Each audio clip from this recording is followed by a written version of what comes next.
So there was a report put out by the Public Servants Alliance. You can read the full report, and I'll try to leave that full report linked in a description if any of you want the direct thing. But Wired does a fairly good summary, so we'll mostly use that as well here today. So they found that violent threats to public servants across the US have been increasing. Comprehensive state level consumer privacy laws do not provide adequate protections for those civil servants, creating a data to violence pipeline. And these aren't just high profile people like the individuals who are targeted in Minnesota. These are judges. These are also election workers, people who are just trying to ensure that people can vote. They analyzed 19 different consumer privacy laws and found that while they all gave consumers the right to stop data brokers from selling personal information obtained from private sources, none give public servants the right to legally compel state agencies to redact their personal data from public records. And none prevent data brokers from selling data, including people's home addresses, when they are obtained through public sources like property records or court filings. And I also just want to call attention to an obvious thing here that they don't even necessarily say. 19 consumer privacy laws.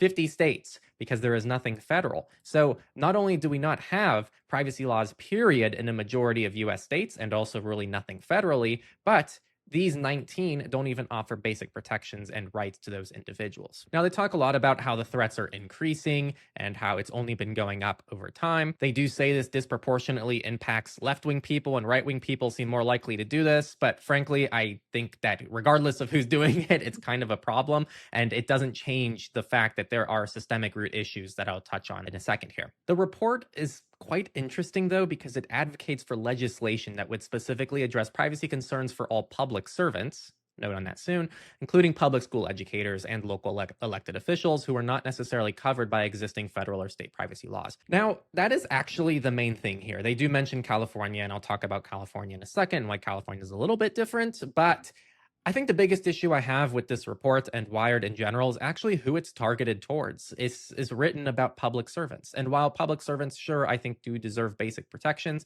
I think none of the protections that they are listing out here should be exclusive to public servants. I think everybody should have the right to purchase a home and live somewhere without a, crazy ex of theirs trying to find where they live and doing things to them. I think a patient who's angry at a doctor, I think the doctor should have basic protections in a situation like this. I think that a business owner who has a customer who's angry about the fact they were upcharged on something should have basic protections as well. And I think students should have protections from other students and teachers and really everybody else out there. The reality is, I don't think it's healthy when it's so readily accessible who everybody's email is, who everybody's phone number is, where everybody lives. All of these things, when put together, create this really massive problem, and it's actually made significantly worse when combined with the data broker industry that tries to take all of that information and not just profit off of it, but make it as readily accessible as they possibly can. In fact, they are incentivized to sell that information to people with the absolute worst intentions, whether it's other data brokers, formal government organizations trying to bypass warrants, which, yes, is a real thing, and that is almost the number one way nowadays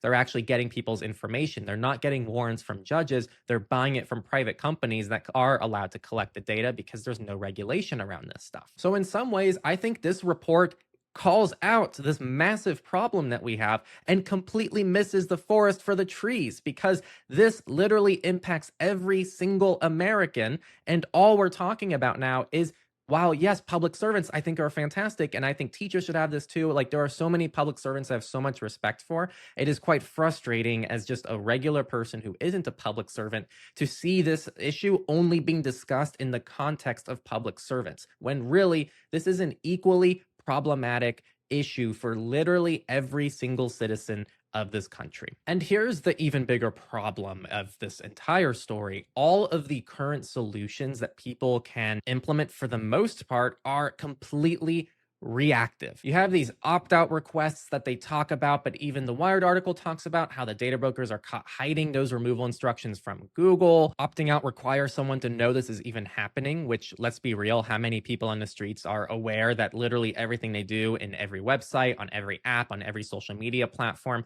and just everything that they do throughout the day is centralized by these data broker industries and actively sold with absolutely no regulation? And do you expect people to have to go through every single website and do this manually and then have to actively keep checking? Because you can go and delete all of your information from these websites right now today, and maybe they'll all remove them in the next 4 to 8 weeks.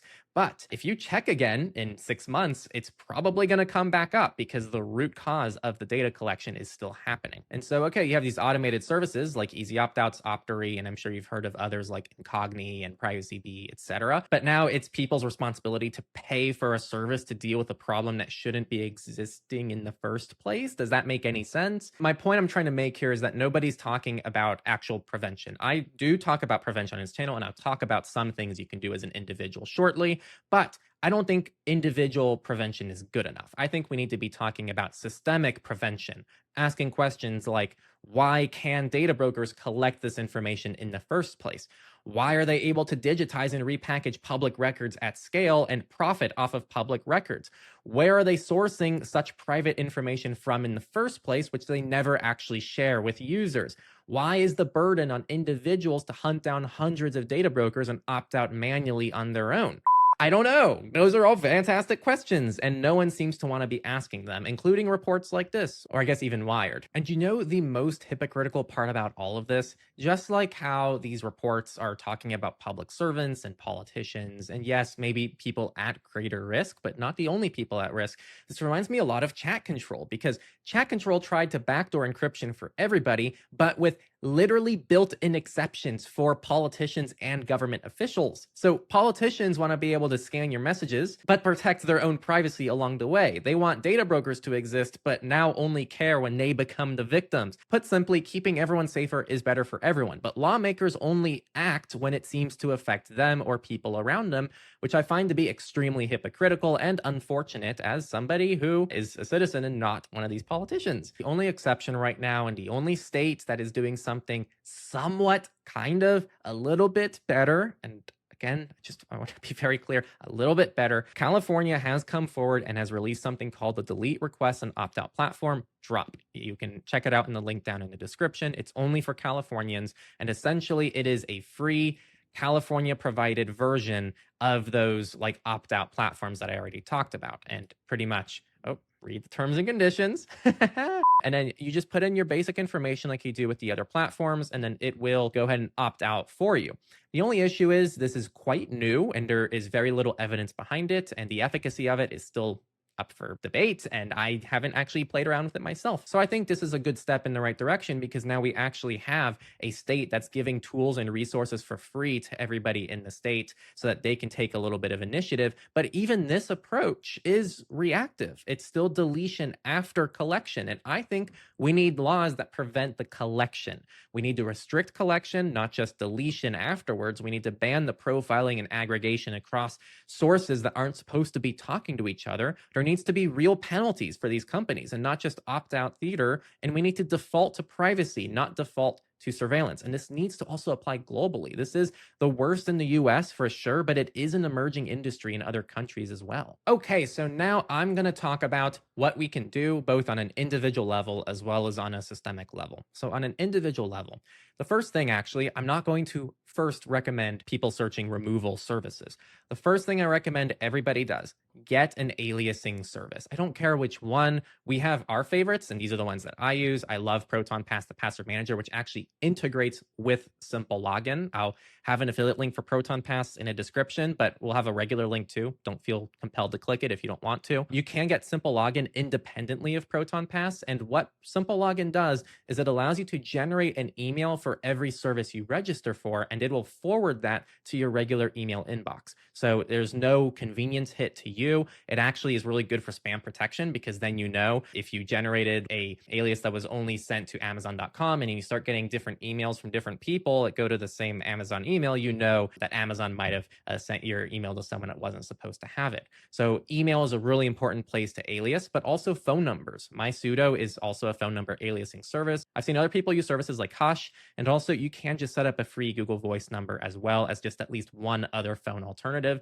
So that way you can space things out across different phone numbers. I also recommend card aliasing. This is a US only service, but privacy.com allows you to generate cards on on a per site basis. And it's also a really good way to budget and keep track of things. These aren't just privacy tools. I do think they actually add a lot of organization to your life and spam protection. And privacy.com literally hides your actual card number from tons of websites. So that has obvious security benefits as well. Now, those are the basic things, but it does get a little bit more extensive. I do recommend a lot of people get private mailboxes and try to separate identities across like work, personal, and high risk use cases. Try to minimize what accounts you have in the first place. Always implement opt-outs.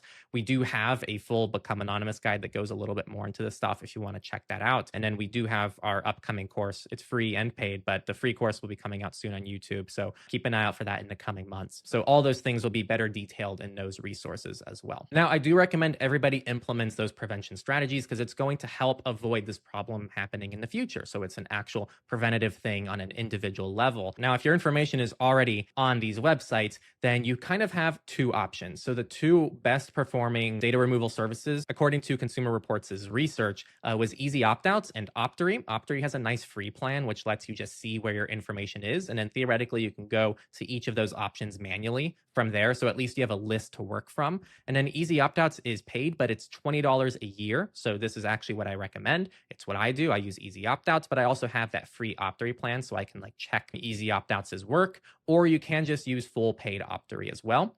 Now, if you don't want to pay or use a commercial service, there is still the manual method. And the best resource for that is also in our website's resources here, which is the Big Ass Data Broker opt-out list. This is by far the best and most robust list. And actually, the person who made this list is the same person who helped with the Consumer Reports research on this. So there's a lot of kind of overlap here. But they go through the top websites that you should be going and opting out of and what this looks like, and then kind of going from there. Regardless of who you are, I do recommend freezing your credit as well. That's something that's free to do. It has no impact on your credit score. Your credit score will still go up, go down. There is no consequence. There are only benefits if you go out there and freeze your credit across the 3 credit bureaus. So that's a very, very quick TLDR summary of individual things that you can do to prevent this problem as well as react to the problem. But I think the main point I want to make in this video is to push for systemic prevention as well.